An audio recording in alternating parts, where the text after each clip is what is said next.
अस्सलाम वालेकुम वीवर्स, जैसा कि किसी भी गांव में शाम का एक मंज़र बहुत ही दिलकश और अट्रैक्टिव होता है, इसी तरह आज मैं भी एक गांव में आया हुआ हूं और ये कुछ सीन कैप्चर करना चाह रहा था। तो जैसा कि आप देख रहे होंगे, सूरज जो है वो बिल्कुल ग़रूब होने के ऐन करीब है और इंग्लिश में इसको जो है डस्क का नाम दिया जाता है कि जब थोड़ा थोड़ा अंधेरा छाना शुरू हो जाता है। वीवर, जिस तरह हर दिन का ये एक रीत है, एक कुदरत का कानून है कि हर दिन की एक शाम होनी है और हर उजाले को अंधेरा है, हर उरूज को ज़वाल है। इसी तरह मैं, आप और इस कायनात के जितने भी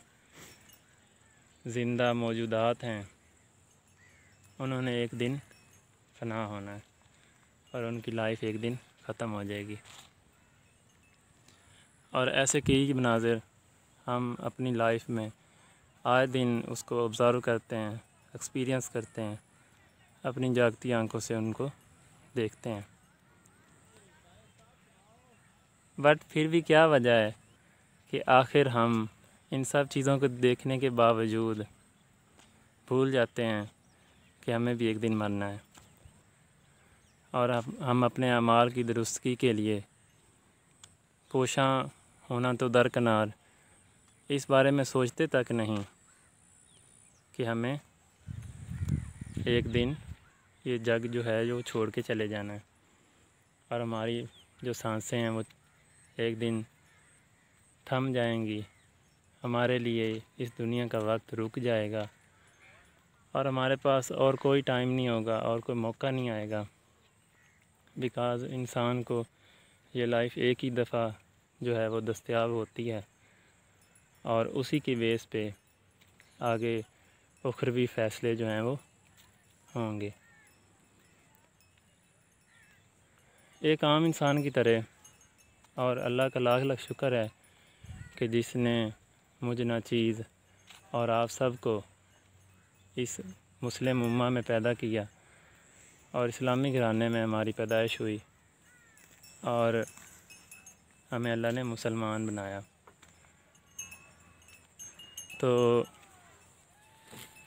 अब इन सब नेमतों के बावजूद हमें ज़िंदगी बख्शी, हमें पेरेंट्स मिले, हमें रिश्तेदार मिले, बहन भाई मिले और वो सारे रिश्ते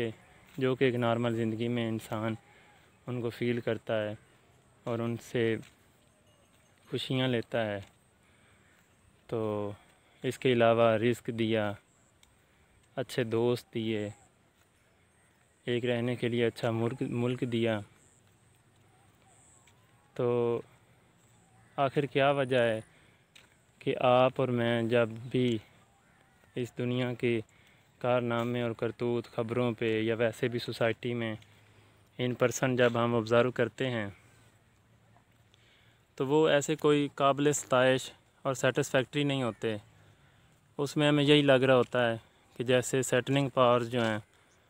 वो बहुत एडवांस चल रही हैं और हम बहुत कहीं पीछे रह गए और हम अपने मकसद में फ़ौत होते जा रहे हैं, फ़ेल होते जा रहे हैं। और हालात तो यहाँ तक बिगड़ गए हैं कि अगर आप किसी बंदे को कोई किसी बुरे काम से रोकने की जस्ट सही करते हैं, जस्ट उसको जतलाते हैं, तो हालात इस कदर ख़राब हो चुके हैं कि वो आदमी आपका जान का दुश्मन बन जाता है। तो व्यूअर्स, ये चीज़ सोचने की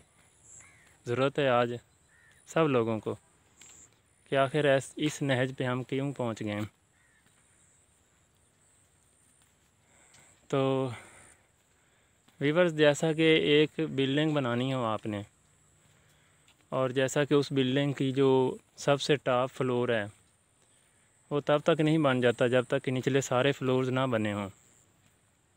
आप आज के इस हालात को इसी तनाजुर में देखें। ये स्टेप बाय स्टेप बुराई के फ्लोर बनते चले गए और शायद किसी ने इस तरफ तवज्जो नहीं की, या उस कदर लोगों ने तवज्जो नहीं की जितनी लोगों को करनी चाहिए थी। और आज हम इस नैज पे पहुंच गए हैं। तो हमें शुरू से ही अब दोबारा इस चीज़ को रिव्यू करना पड़ेगा। पहले फ्लोर से हमें शुरू करना पड़ेगा। हमें एक बुनियाद खड़ी करनी पड़ेगी उन सब अकायद पे, उन सब बिलीव्स पे, उन सब सच्चाइयों के कानून पे, कि जो सच्चाइयाँ जो हैं हमें आगे चलकर ऐसा माहौल प्रोवाइड कर देंगी जैसा कि हमारा दीन हमसे तकाज़ा करता है। आखिर वो कैसे हालात थे कि जब अकेली ख़वातीन न जाने कितने मीलों का फ़ासला महरम के ना होते हुए भी सेफली जो है वो कर लेती थी। और आज हालात इस कदर गंभीर हैं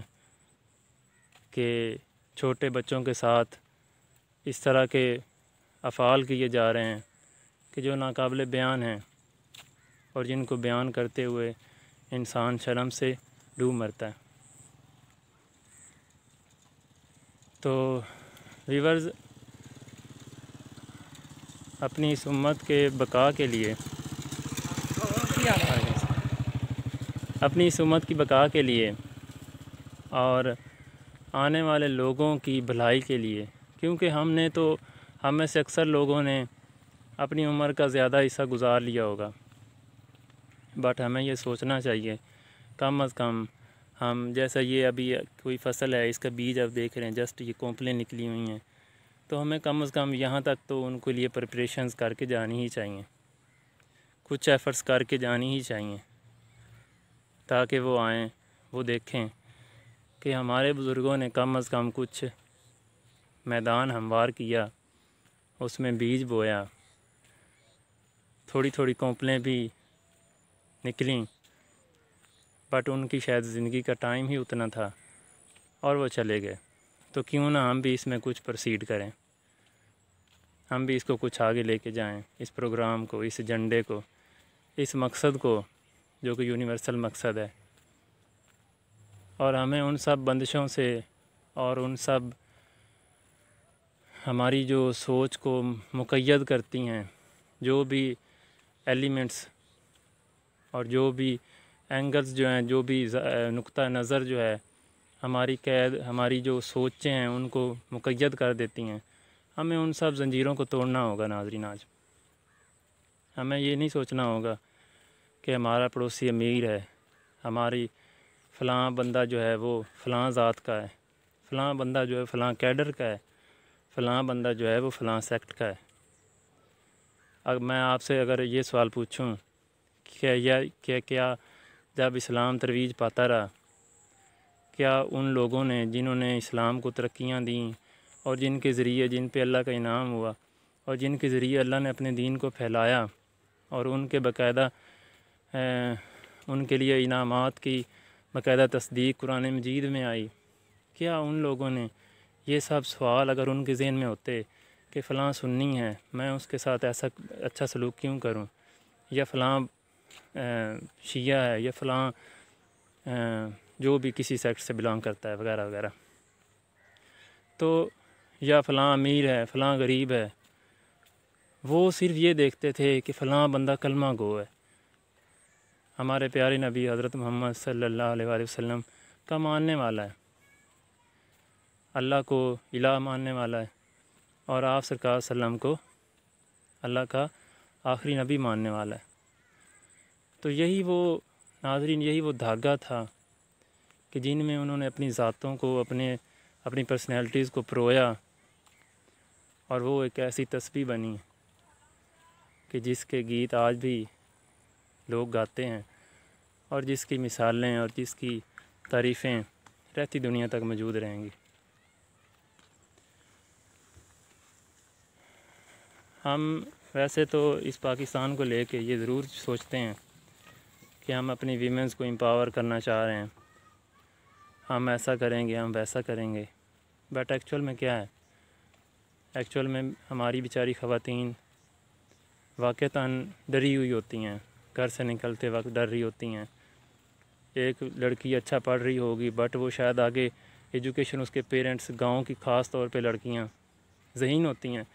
बट लोग उनको इसीलिए आगे नहीं पढ़ाते क्योंकि वो ये समझते हैं कि ये जब यूनिवर्सिटीज़ में जाएंगी या उनके पास अव्वल तो ये रिसोर्सेज ही नहीं होते, और अगर रिसोर्सेज हों तो इस वजह से कि कोई उनकी इज़्ज़त पे हरफ ना आए। बिकॉज़ अगर उनकी लड़की अच्छी भी है तो चूँकि हम लड़के नाउज़ बिल्ला हम, अब मैं क्या कहूँ कि हमारे रवैये ऐसे हैं, हम अपनी बहन को जस्ट अपनी माँ की से मैं जनी हो जो उसको तो बहन मानते हैं, बट और किसी भी लड़की को हम अपनी मुसलमान बहन मानने से आ रही हैं, कासिर हैं। तो ये जज्बा जो है हमें with the passage of time ज़रूर अपने आप में ये डेवलप करना होगा, और इसी में खैर है और इसी में तरक्की है। तो मैं उम्मीद करता हूँ कि आज का ये एक मोनोलॉग जो है आप सुन के इस चीज़ को ज़रूर सोचेंगे कि आखिर क्यों हम किसी को औलाद को अपनी औलाद की तरह नहीं जान पाते और किसी की माँ बहन बेटी को अपनी इज़्ज़त नहीं समझते।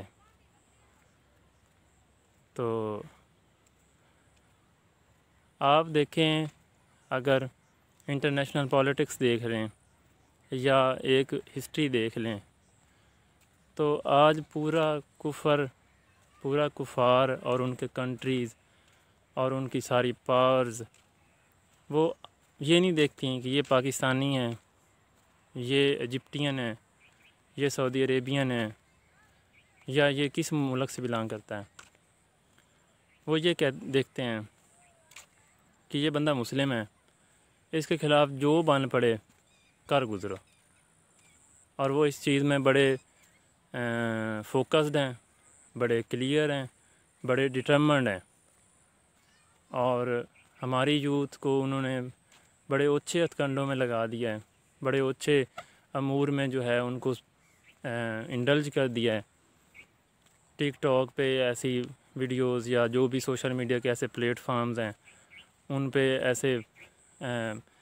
जो है शर्म से गिरी हुई, जो है अखलाक से गिरी हुई हरकतें करके वो अपने आप को स्टार समझ रहे होते हैं। तो देखें कितना, यानी कि टोटल 180 डिग्री का डिफरेंस है सोच में, कि आज हमें सोचना होगा कि आज हम अक्सर ख़बरों पे देखते हैं कि फ़लाँ के साथ ये हो गया, फ़लाँ के साथ ये होगा। तो अल्लाह ना करे कल को ऐसे हालात हों कि आपके साथ भी कोई ऐसा मामला हो, दैन वो वक्त यकीन मानने काटे नहीं कटेगा, वो लम्हा थम जाएगा, गम की वो कैफियत आपके ज़ात से निकल नहीं पाएगी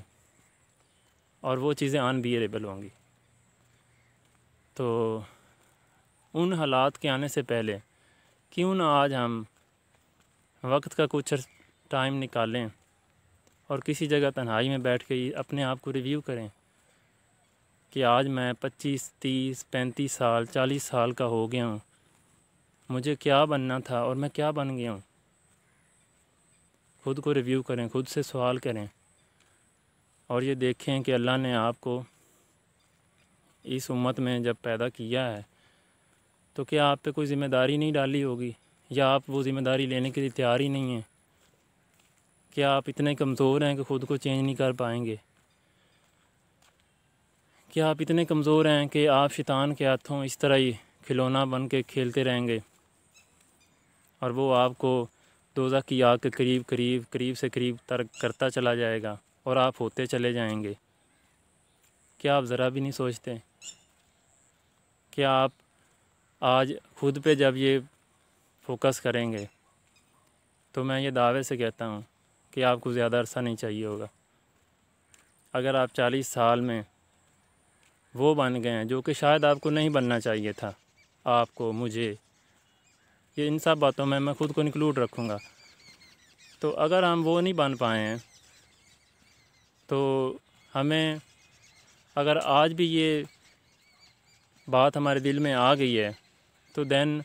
भी आप गनीमत समझें, आपको ज़्यादा अरसा नहीं लगेगा और जल्द ही आप देखेंगे कि जब आप इस का ज़हन बना लेंगे और एक मकसद दिल में बिठा लेंगे कि आपने सबसे पहले ख़ुद पे मेहनत करनी है,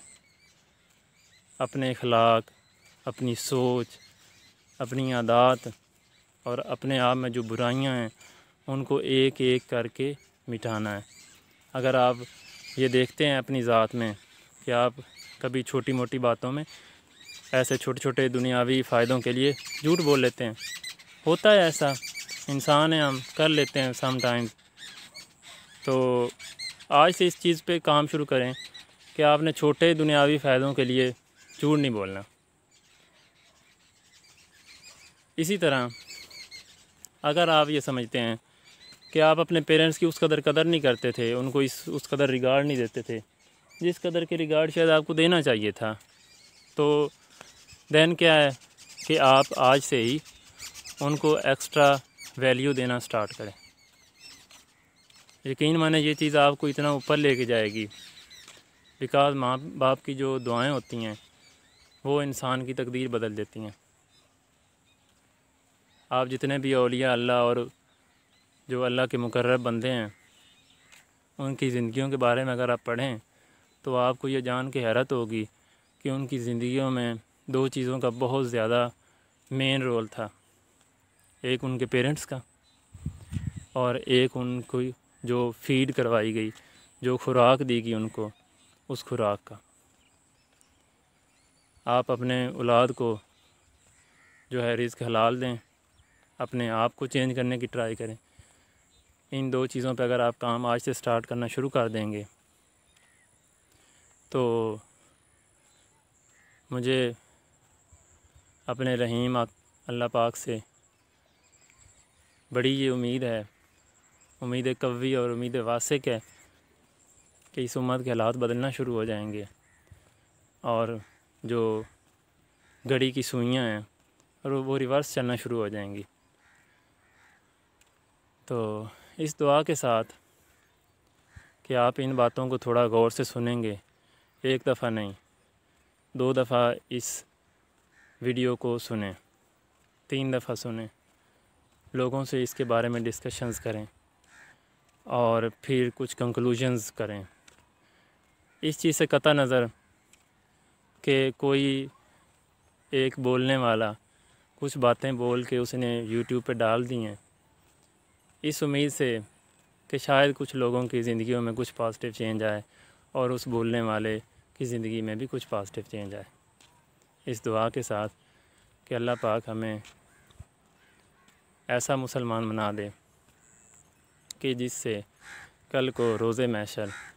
अल्लाह और उसका रसूल सल्लल्लाहु अलैहि वसल्लम खुश हो जाएं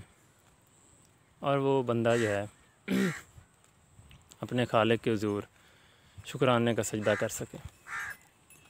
कि उसको एक ज़िंदगी दी गई और वो ज़िंदगी में कामयाब हो गई। आमीन बिजाह नबी अमीन।